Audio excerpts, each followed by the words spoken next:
गाओ दिल से कार्यक्रम में मार्स स्टूडियो की हुई सराहना।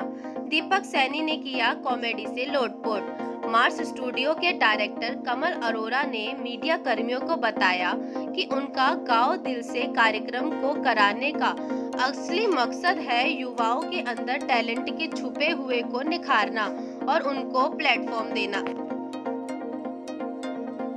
देखिए, एक तो कोरोना के बाद मंच देना, इसका मतलब ये है कि जो बोरियत पिछले 1.5 सालों में हुई है उससे निकालने का ये प्रयास था और युवाओं को म्यूज़िक से जोड़ना ही पड़ेगा या किसी भी कला से जोड़ना पड़ेगा, क्योंकि हमारे देश का युवा जब किसी कला से जुड़ेगा, चाहे वो संगीत हो, डांस हो, पोइट्री हो, तो मुझे लगता है वो ज़्यादा अच्छा इंसान बनेगा।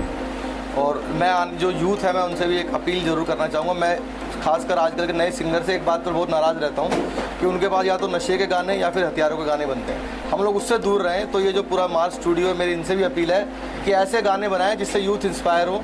कुछ भी ऐसा ना बनाएं जिससे हमारे यूथ में नशे को ग्लैमराइज करें या हथियारों को ग्लैमराइज करें। सर, जैसा कि दीपिका और इकबाल जी के बारे में, ये खुद ही एक सिंगर है और आज देखा गया कि मार्स स्टूडियो का जो प्लेटफॉर्म है उसके द्वारा इनको मंच दिया गया। हमने देखा कि ये बच्चे कहाँ से उठाए गए, सोशल मीडिया नेटवर्क के जरिए बच्चों को मंच दिया गया। बहुत मुश्किल होता है इनके ढूंढना। आजकल आपने देखा हो देश में तरह तरह के कार्यक्रम होते हैं, लेकिन ये छोटा सा मंच लगता है कि आपको बड़ा प्लेटफॉर्म दे पाएगा। देखिए, बच्चों को ढूंढना तो मुश्किल है, लेकिन अगर आपका जो स्टूडियो है जो मंच पे आना चाहता है वो आपको खुद ही ढूंढ लेगा। आपका स्टूडियो का वो खुद ढूंढेगा, क्योंकि जो भी कलाकार होता है वो खुद ढूंढता है कि मुझे कहाँ से मंच मिलेगा। और एक स्टूडियो का होना बहुत ज़रूरी है, क्योंकि आपके पास रनवे है, हवाई जहाज़ भी, लेकिन अगर आपके पास उसको टेक ऑफ करने की जगह नहीं होगी तो कैसे होगा। तो रनवे बनाना ज़रूरी होगा जिससे कि वो टेक ऑफ कर पाएँ। और नए टैलेंट को टेक ऑफ करने के लिए ज़रूरी है कुछ अच्छा गाया, किसी ने थोड़ा बहुत गलत भी गाया, वो स्टूडियो में सिखाया जाएगा उनको। तो जो टैलेंट आपने निकाला अलग अलग आवाज़ों में, एक बार फिर किसी की आवाज़ निकाल के थोड़ा संदेश देना चाहेंगे जो नशे के ऊपर आपके पास भी, उसी पे एक मैसेज हो जाए। चलिए, मैं मोदी जी की आवाज़ में सारे सिंगर्स को कहना चाहता हूँ, क्योंकि मोदी जी से पॉपुलर आवाज़ तो किसी की है नहीं। भाइयों बहनों, मैं मेरे देश के तमाम गीतकारों को और गायकों को कहना चाहता हूँ, ऐसा कोई गाना मत बनाइए जो बीच में बज जाए।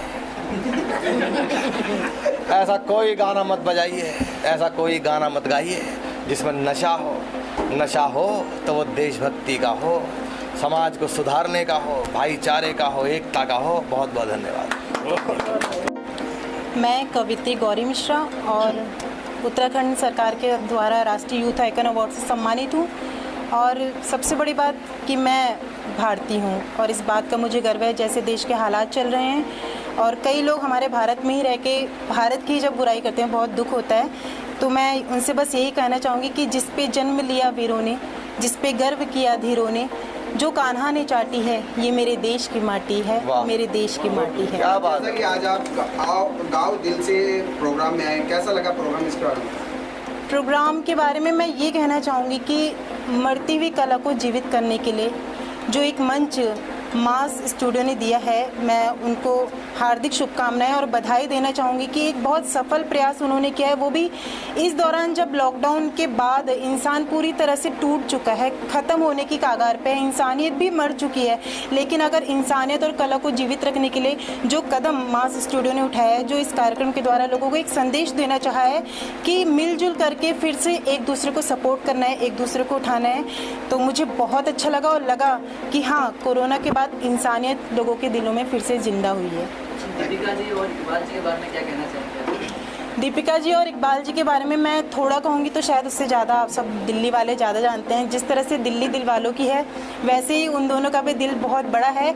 बहुत अच्छे गीतकार हैं, बहुत अच्छे कलाकार हैं, उससे भी बड़े वो लोग एक बहुत अच्छे दोस्त भी हैं। और सबसे बड़ी बात, आज का जो कार्यक्रम अगर मैं देखूँ तो उसकी जान वो दोनों थे, इकबाल जी और दीपिका जी। और जितना अच्छा दीपिका जी गाती हैं और इकबाल जी जितना अच्छा गाते हैं, और साथ में वो लोगों को प्रेरणा भी दे रहे हैं, शिक्षा भी दे रहे हैं।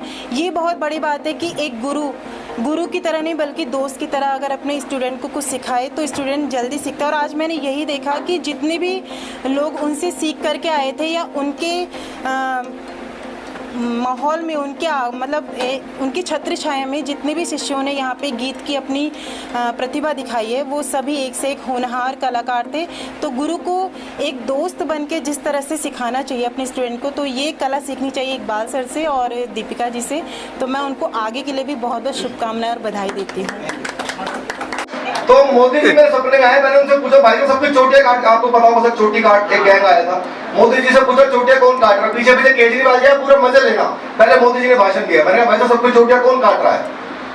भाइयों बहनों, मेरे देश में कोई चोटी काट कर ले जा रहा है, कोई चोटी काट कर ले जा रहा है, और ये हमारी माता बहनों को केसलेस बना रहा है। और जो लोग चोटियां काट रहे हैं मैं उनसे भी कहना चाहता हूं, अगर काटना है तो गरीबी को काटिए, काटना है तो बेरोजगारी को काटिए, और चोटी ही काटनी हो ना तो उनकी काटो जो पार्लर में कटवाते हैं।